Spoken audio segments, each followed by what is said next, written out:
Yes, कल वाले chapter bill of exchange में हमने बिल ऑफ एक्सचेंज का मीनिंग, फीचर्स और इसकी एडवांटेजेस कर ली थी, प्लस हमने parties to bill of exchange को भी कर लिया था। Today we discuss one more term in same chapter. The term is promissory note. Promissory note, promissory word बना है प्रोमिस से। बिल ऑफ एक्सचेंज में और प्रोमिसरी नोट में थ्योरेटिकली जो है वो यही डिफरेंस है कि जो प्रोमिसरी नोट है, it is made by the person who has to make the payment, who has to pay the money. Bill of exchange कल किसने बनाया था? who was the maker of the bill of exchange? Seller और purchaser? Seller. Promissory note जो होगा it will be prepared by purchaser. इसमें ये main difference है। फाइन। प्रोमिसरी नोट जैसे मैंने पहले कहा ये वर्ड बना है प्रोमिस से। Promise means it is a document in which the purchaser makes a promise that he will pay a certain sum of money to the seller after a few days or few months, after a fixed period of time जो वहां mention किया होता है। उसमें जो seller है उसको पैसे पे करने होते हैं परचेजर ने, और जो परचेजर है वो ये लिखता है। हमने कल बात करी थी बिल ऑफ एक्सचेंज की, आपको याद होगा। अगर आप बिल ऑफ एक्सचेंज का स्पेसिमन देखिए, आपकी पेज नंबर 16.2 पे है। 16.2 पेज नंबर निकालना, इस पे आपका बिल ऑफ एक्सचेंज का आपका फॉर्मेट दिया है, स्पेसिमेन दिया हुआ है। यस, ही सेज, आप देखिए लेफ्ट साइड के ऊपर अमाउंट लिखी हुई है। Amount is to be mention, कितने पैसे लेने हैं। और नीचे लिखा हुआ है सेम साइड पे स्टैम्प। स्टैम्प वहां लगेगी, रेवेन्यू स्टैम्प बोलते हैं उसको। उसके नीचे लिखा हुआ to Shri NN Datta Gupta, park street, Kolkata, West Bengal. Fine. That जिसको एड्रेस कर रहा है वो ड्रॉई है, वो परचेजर है। आप देखिए ऊपर क्या लिखा है, राइट साइड पे देखिए, न्यू दिल्ली 15 मार्च 2019। डेट कल बात कही थी हमने, डेट मेंशन की होगी, चलेगा पता कितनी देर के बाद पैसे पे करने। वो कहते हैं कि 1 महीने के बाद, लेकिन 1 महीना गिनना किससे है ना। 3 months after date, pay to Shri Rajiv Sarkar or order the sum of ₹50,000 value received Raibart Banerjee. So 3 months after date, this is the tenure of the bill. कितनी देर के बाद पैसे करने हैं? Today is 15th March 19. Pay to Shri Rajiv Sarkar from है R Banerjee। जो बनर्जी है वो लिख रहा है bill, it mean Banerjee is the drawer of the bill, mean he was the seller. क्योंकि बिल ऑफ एक्सचेंज जो होता है वो ड्रॉ करता है जो सेलर होता है। जो टू श्री NN दत्ता गुप्ता नीचे लिखा हुआ है, that party is drawing. Getting my point और नोट? से यस और नो? Yes sir. तो जिसने bill, because bill of exchange is made by the person who has to receive the money, drawer, seller.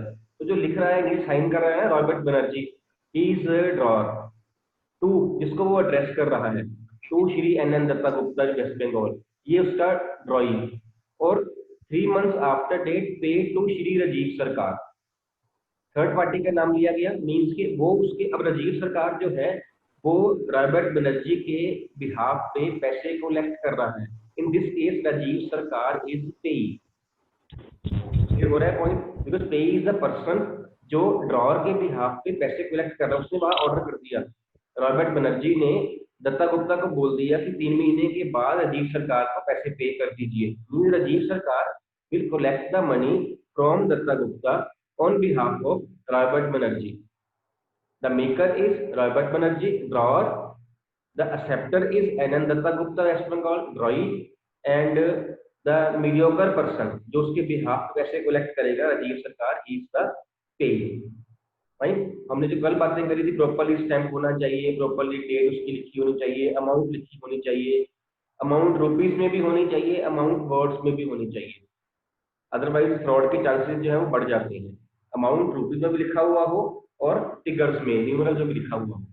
500000 भी 50,000 लिखा हुआ हो और इंग्लिश में भी लिखा हुआ rupees FIFT by 50,000 only. Then it is the bill of exchange. ये बिल ऑफ एक्सचेंज स्पेसिमेन है। आप देखिए यहाँ पे को ऑर्डर कर रहा है, आप लैंग्वेज पढ़िए। जो ड्रॉअर है वो ऑर्डर कर रहा है 3 months after date pay to Shri Rajiv Sarkar और order the sum of money value receive. कि उसने कुछ परचेज किया मेरे से, उसने कुछ वैल्यू रिसीव की है मेरे से, उसके बदले में मेरे को पैसे पे कर दीजिए, इतनी देर के बाद ऑर्डर है। अब आप देखिए स्पेसिमेन ऑफ, जिसकी हम बात कर रहे थे अभी, प्रोमिसरी नोट, इसका स्पेसिमेन है आपका 16.4 पेज नंबर पे। देखिए सेम सारा कुछ वैसे ही है, लेफ्ट साइड रुपीस है, स्टैम्प है, टॉप से इधर राइट साइड पे न्यू दिल्ली 15 मार्च 19 है। अब आप इसकी लैंग्वेज देखना, 3 months after date, we promise to pay Messrs. Tarachand and Company or order a sum of rupees 20,000 with interest at 12% per annum, value received Raj and Paul. See, we promise to pay Tarachand and Company. Means here a promise is being made, which means it is the promissory note.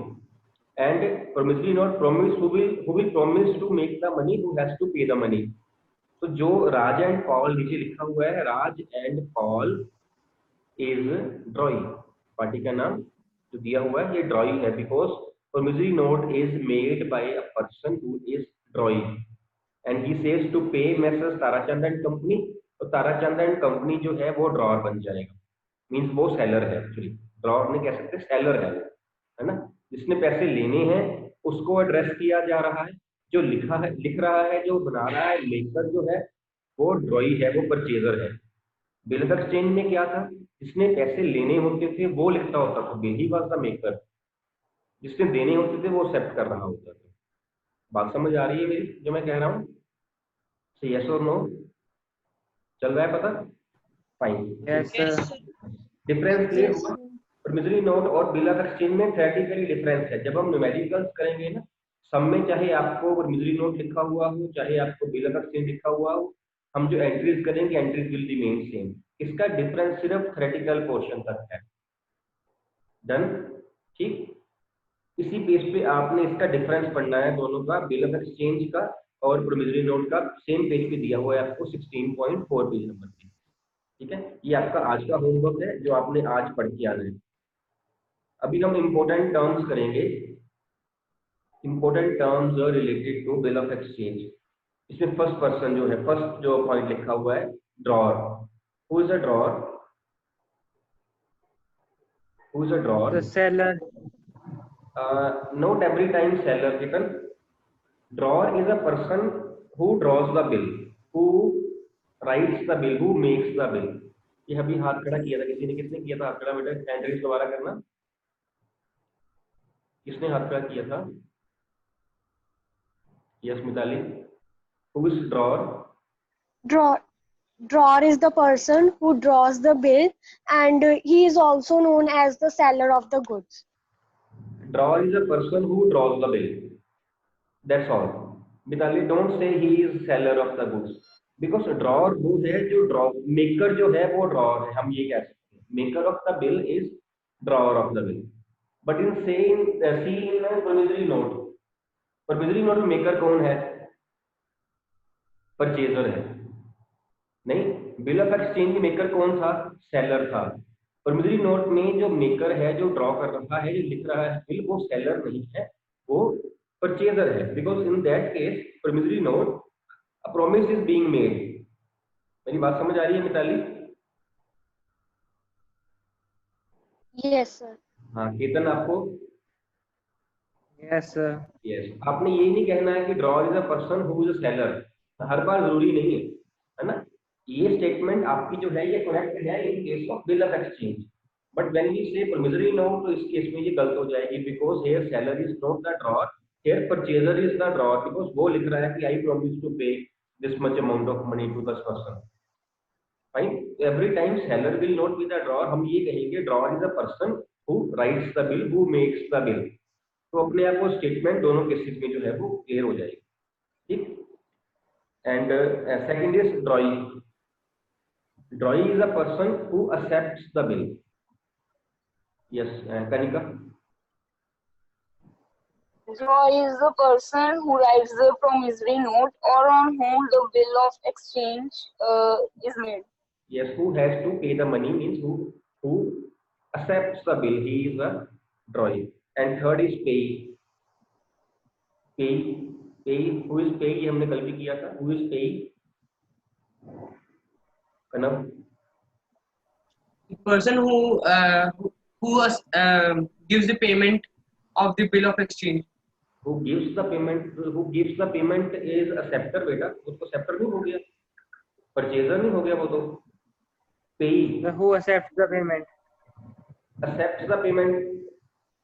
इसको थोड़ा और clear करोगे बजाय कि हम ये कहें वो accepts the payment। Jasmine Sir, pay jasmine बेटा हैंड रेज कर दिया करो, कितना वो मिक्स सा हो जाता साथ में, पता नहीं चलता। Jasmine the pay is the person who accepts the bill of exchange on the behalf of the drawer. who accepts the bill of exchange नहीं बेटा, जो accept करता है bill of exchange वो तो ड्रॉई ही रहेगा। accept वो करता है जिसने पेमेंट देनी होती है, पेई पेमेंट दे नहीं रहा है ना। चलिए Sania. Pay is the person who accepts to whom the amount is to be paid. Who? To whom the amount is to be paid. थोड़ा और क्लियर करना पड़ेगा। ठीक है, आपकी बात काफी ठीक है, थोड़ा सा और क्लियर करना पड़ेगा, बस बहुत ठीक है, थोड़ा सा इसको और अच्छा भी कर सकते हैं हम। कौन करेगा और? Mitali. Pay is the person who receives the amount. Who receives the amount on behalf of drawer, साथ में ये मेंशन करना है हमने। मींस एक मिडिल पार्टी है बीच में, दोनों के बीच में। हमने ये कल भी बात करी थी डिस्काउंटिंग ऑफ बिल वाले केस में, जो बैंक है वो ड्रॉअर के बिहाफ पे पैसे कलेक्ट करेगा। एंडोर्समेंट ऑफ बिल वाले केस में भी हमने कल बात करी थी, जिसको उसने बिल एंडोर्स किया हुआ है उसको एंडोर्स ही बोलते हैं, वैसे ये हम पढ़ेंगे बाद में। वो उसके बिहाफ पे पैसे कलेक्ट करेगा। या otherwise also suppose A and B are two parties. A ने गुड्स सेल करी है बी को, बिल एक्सेप्ट किया, बिल आ गया ए के पास। ए पैसे लेने नहीं जा रहा, ए ने वहां मेंशन कर दिया सी का नाम, सी को वो दे दिया कि आप जाके पैसे लेके आओ, तो वो पैसे लेने जा रहा है इससे, या ये आ रहा है उसके पास, तो C is collecting money on behalf of A. A was the drawer only, C has been authorized to get the money from Troy, C is paid। अगर A खुद पैसे कलेक्ट करे या B A को ही पैसे दे तो drawer and payee are same. अगर वो थर्ड पार्टी बन जाए, कोई और पार्टी बन जाए, फिर drawer and payee are different parties. Like in this case A ने C को बोला कि मेरे बिहाफ पे आप पैसे लेके आओ, तो यहाँ पे अब ड्रॉअर ये बन गया और पे ये बन गया भाई। अगर ए ही कलेक्ट करता पैसे बी से, कोई बीच में पार्टी की और ना होती, उस केस में ड्रॉअर और पे दोनों जो हैं वो दोनों ए ही होता, उस केस में ड्रॉअर पे सेम हो सकते थे। So drawer pay is a party who acts on behalf of drawer और who collects the money on behalf of drawer from drawee. ठीक है, next is term of bill. Next fourth term is term of bill. Term of bill means tenure of bill. Tenure means कितनी देर के बाद उसने पैसे पे करने। हमने ये कल भी बात करी थी, ए ने बी को बुक सेल करी 1 लाख रुपए की, और बी कहता है कि पैसे मैं आपको 1 महीने के बाद दूंगा, तो term of the bill is 1 month.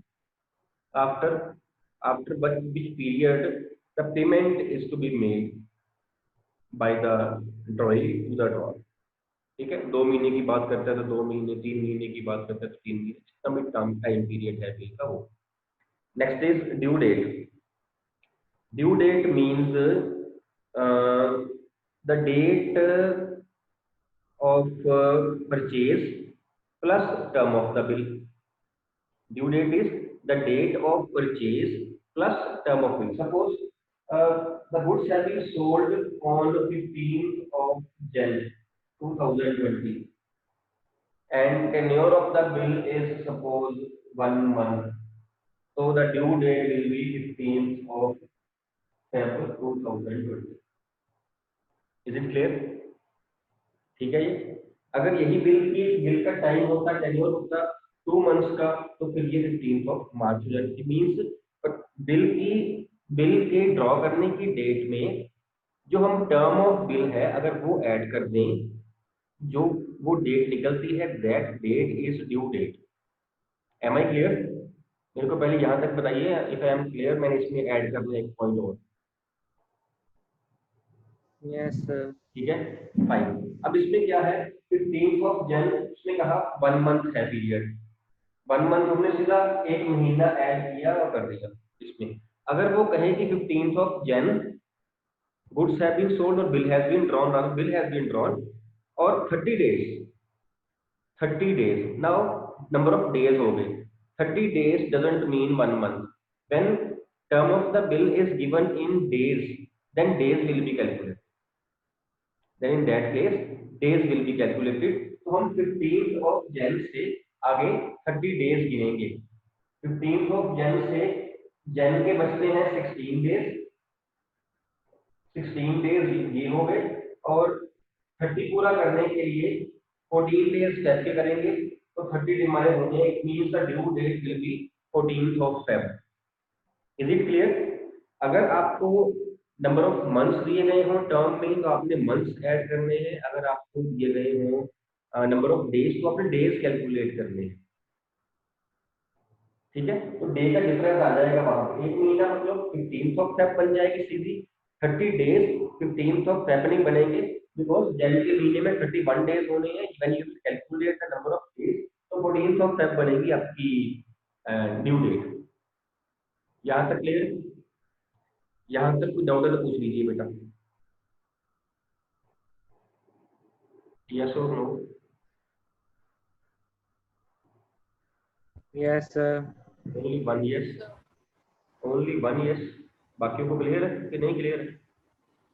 बाकी को पता ही नहीं चल रहा। Sir, clear है। अब 2 बातें मेरे को आई है सिर्फ। चलिए Clear. देन ठीक है जी, thank you very much, thank you. Then है days of grace. Days of grace, days of grace mean जो एक्स्ट्रा डेज मिलते हैं पेमेंट करने के लिए। हमने ये बात करी अभी, 1 महीना मिल गया उसको पेमेंट करने के लिए। जो हमने date of drawing of bill में हमने वो term of the bill add करी, तो जो डेट बनी that date is due date. Due date के बाद भी ट्रेडिशनली ये कस्टम है, ट्रेडिशनली हम 3 दिन और देते हैं, एक्स्ट्रा डेज देते हैं हर बिल के बाद। ये ट्रेडिशनल है। Those days are known as days of grace, और ये फिक्स है कि 3 ही होते हैं, फिर वो 3 ही होते हैं। It means 15th Feb plus 3 days of grace, तो 18th ऑफ फेब 2020 जो होगी वो आपकी ये इसमें डेज ऑफ ग्रेस ऐड करने के बाद जो है वो 18th फेब को जाके वो पेमेंट करेंगे। इस डेट को बोलते हैं हम date of maturity. Date of maturity term है ये, डेट ऑफ मैच्योरिटी। ये आपकी थी ड्यू डेट, ये 3 डेज बन गए डेज ऑफ ग्रेस, और ये आपकी बन गई डेट ऑफ मैच्योरिटी।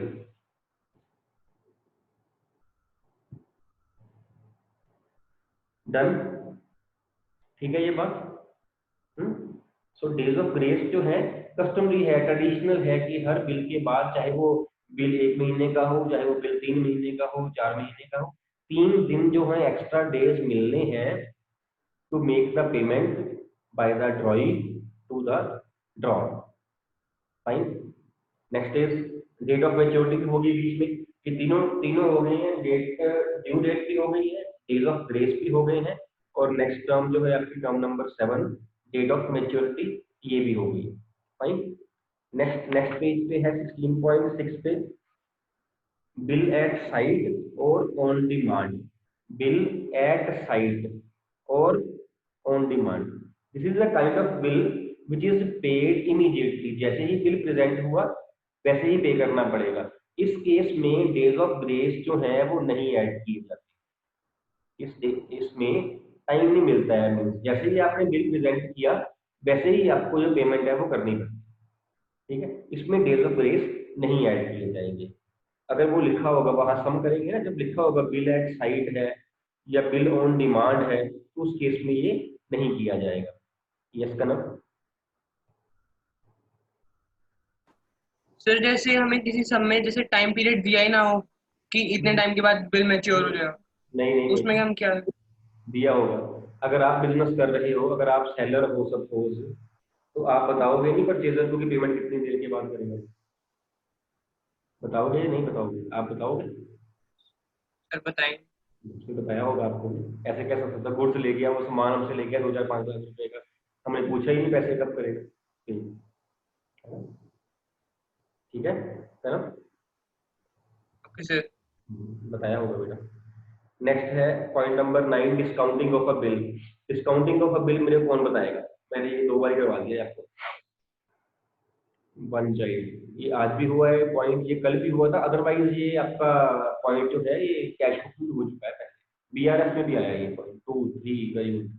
और कोई 4 5 very good. Anyone else?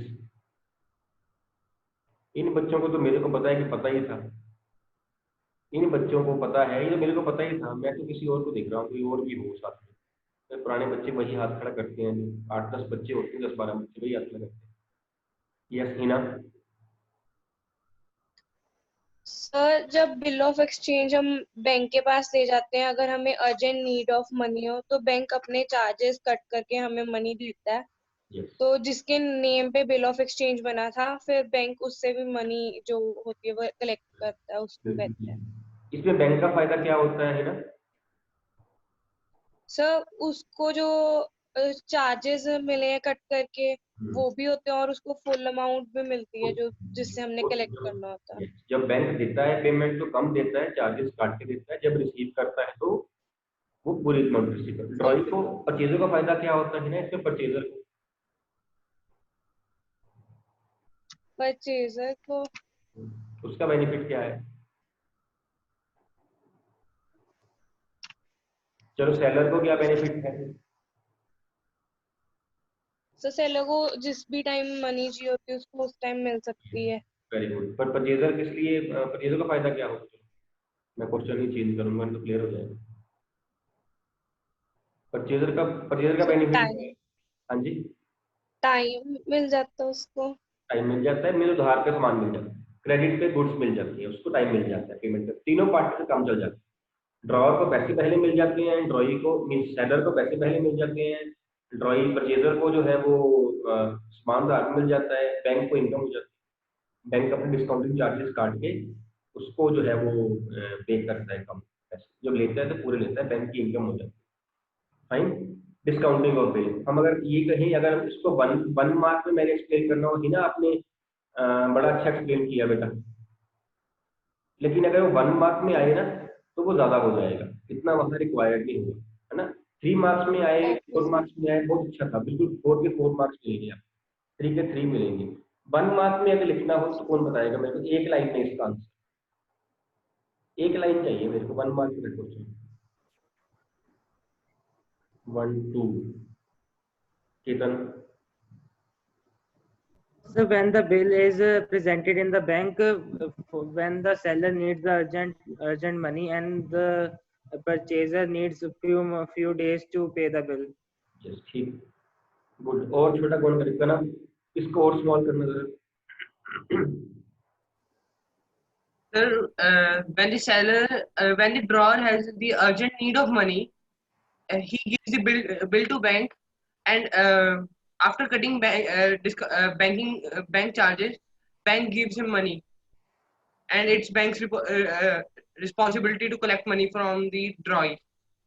Yes, बिल्कुल ठीक है बेटा, मैंने एक लाइन कही थी, आपने पूरी कोशिश करी एंड लगा लगा के उसी एक लाइन में करने की, हालांकि वो लाइन 3-4 हो गई थी। आंसर ठीक है ना? आंसर नहीं गलत है, मेरे को 1 मार्क का चाहिए बेटा आंसर, मेरी बात समझ रहे है ना? 3 मार्क्स में आंसर है, बिल्कुल ठीक है। आपने एंड लगाया कि सर लाइन एक रखनी है, लाइन नहीं ज्यादा करनी। कौन बताएगा 1 लाइन में आंसर है? कोई नहीं? चलो, it is maturing the bill of exchange before its maturity date और getting the payment of bill before its maturity date 1 line. ये मेरे ख्याल से मैंने बताया था शायद कल, है ना? ये हुई थी बात। So maturing the bill of exchange और getting the payment of bill of exchange before its maturity date, that is discounting of bill. और हिना आपने कहा बैंक, है ना? बैंक इज एन एग्जाम्पल, सिर्फ बैंक ही डिस्काउंट नहीं करेगा, कोई भी कर सकता है बिल डिस्काउंट। बिल डिस्काउंट कोई भी कर सकता है। सपोज आपने गुड्स जो है वो परचेज करी, सेल करी, है ना, आपको पैसे की रिक्वायरमेंट आज है, बैंक आपसे 1000 रुपया काट रहा है, आप मेरे पास आए, मैंने 500 काटा, मैंने बिल रख लिया, मैंने आपको दिया, मेरे को 500 बच गए। कोई भी कर सकता है बिल ऑफ एक्सचेंज डिस्काउंट, उसमें क्या है, आपको पैसे पहले चाहिए, आप उसको मोर्टगेज करो, जिसके पास मर्जी बिल पैसे ले लो। अब जब बिल मेरे पास आ गया तो मैं ड्रॉई से पैसे लूंगा, ठीक है। बैंक जनरली बैंक करता है, इसलिए हम बैंक की एग्जांपल ले लेते हैं, लेकिन बैंक एक एग्जांपल ही है, सिर्फ बैंक ही नहीं करता है, कोई भी कर सकता है, कोई फाइनेंशियल भी कोई भी कर सकता है, ठीक। Okay, sir. Okay, then is endorsement of bill. ये क्या होता है, endorsement of bill? Yes Kanika.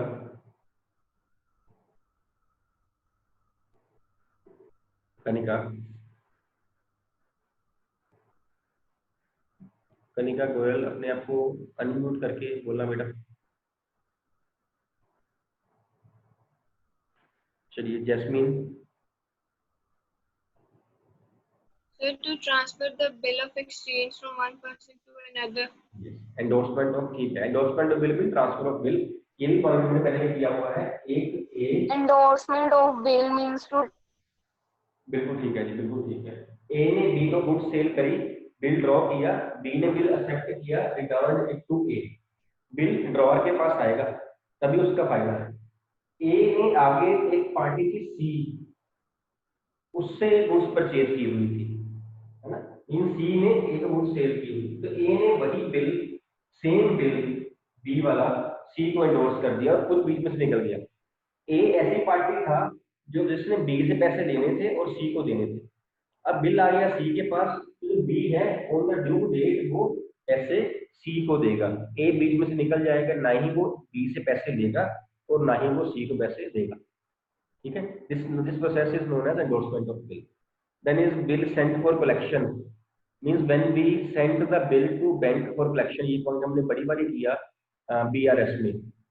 Bill deposited in bank एक ही बात है, बिल सेंट टू बैंक एक ही बात है, bill sent for collection to bank एक ही बात है, ठीक। When we send the bill to bank for collection, और बैंक जो है वो हमारे बिहाफ पे पैसे कलेक्ट करता है, फिर हम नहीं कलेक्ट करते हैं, सिर्फ बैंक कलेक्ट करता है। It become the responsibility of the bank. It is very particularly important in that case when a drawer has number of bills.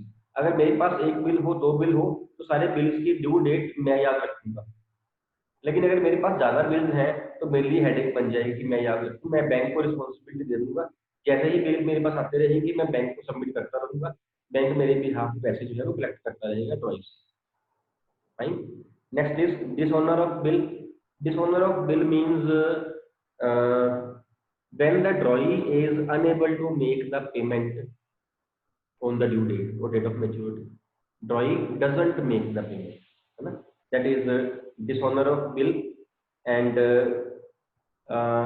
इस केस में जो बड़ी ऑप्शन होती हैं, हम बाद में इसको डिस्कस भी करेंगे, बड़ी ऑप्शन है ड्रॉअर क्या कर सकता है जब उसके पास उसका जो बिल है वो डिसऑनर हो जाए, है ना। जनरली वो क्या करता है, जनरली हम सोचते हैं कि वो केस कर सकता है उसके ऊपर, इसने पैसे मेरे को जो देने थे, गुड्स इसने सेल करी थी नहीं दिए, तो इसके ऊपर केस कर दो, ठीक।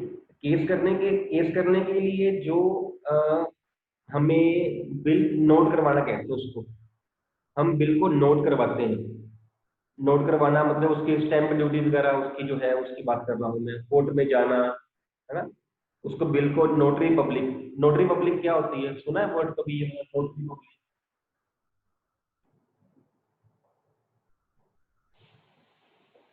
नोटरी पब्लिक, नोटरी पब्लिक अगर आप कोर्ट वगैरह में जाओ ना, वहाँ कैबिन बने होते हैं जो आपके फॉर्म वगैरह टेस्ट करते हैं, देखा है कभी? जनरली वो एडवोकेट्स होते हैं और वो आपके फॉर्म वगैरह जो है वो अटेस्ट करते हैं, वो लिखते देखते हैं, चेक करते हैं आपके डॉक्यूमेंट। जब वो अटेस्ट कर देते हैं, इट मीन्स कि ये प्रूफ है कि आपके डॉक्यूमेंट जो है वो ठीक है और आप उससे जो है वो आगे वाला अपना काम कर सकते हैं, ठीक है। इसको नोट करवाना बोलते हैं, उनकी स्टैंप लगवाना, उनके साइन देना, इसको नोट करवाना बोलते हैं। और नोटरी पब्लिक जो होती है वो पार्टी है जिससे हम नोट करवाते हैं बिल, और जो उसको चार्जेस हम पे करते हैं उनको हम नोटिंग चार्जेस कहते हैं। ये अगला पॉइंट है हमारा, fine. Noting of bill, notary public and noting charges.